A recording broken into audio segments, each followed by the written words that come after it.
I then asked if he changed his stats. His response, I kid you not, no, I just got lucky.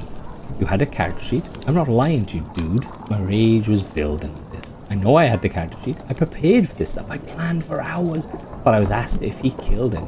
I told him he did, and the other players got a chance to go.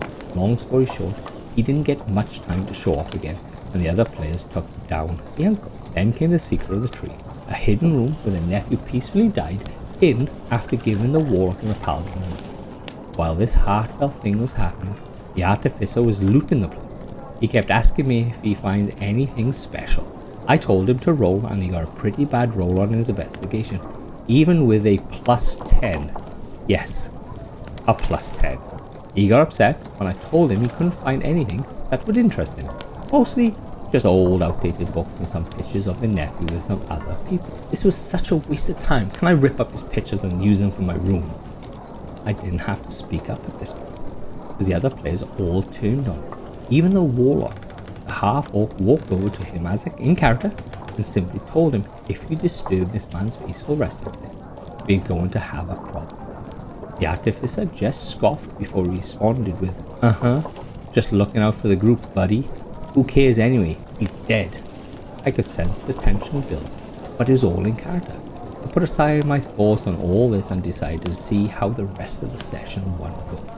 I let the players decide how to continue this and have the talk with the artificer after this is done. The session goes on for another hour, with the group being split in half. The artificer suddenly has a flying ship that should take them to their destination fast, but the tension between the artificer and warlock are high enough to the point where the group was already split into two groups. There was a nice character bonding between warlock and paladin at the campsite they made. Even the warlock's pet wolf shows up for a while they talk.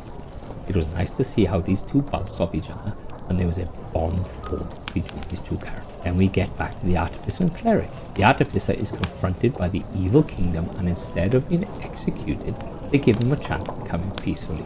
But he simply says, you won't be able to catch me. You aren't strong enough, and we will make it to my ship and off to get my revenge against your sham of a king. You mean this ship? Behind the person who said this was a burning flying ship. He was pissed when that was revealed. I told him that we would have been on a run for a while, and these people wanted to make sure he can't escape. It only makes sense. They would burn it down. Right. He lets out a huff before agreeing with what's happening, and then starts a fight and dragging the instant cleric into it. And that was the end of the first session, because most of us had work at the time. After work, I called up the artificer and wanted to clear things up. All this in one session. Holy fuck. Your stats are too high for most encounters. And where did you get a gun? This is why I want to discuss these things with you. It's your job as a DM to fix these things yourself. It's not my fault that you were a bad DM. Most importantly, you have to get more interested with things. It's almost too easy. Yeah, because you're fucking cheating. We got into an argument, ending with me hanging up and just thinking on how to fix this. Kick him out.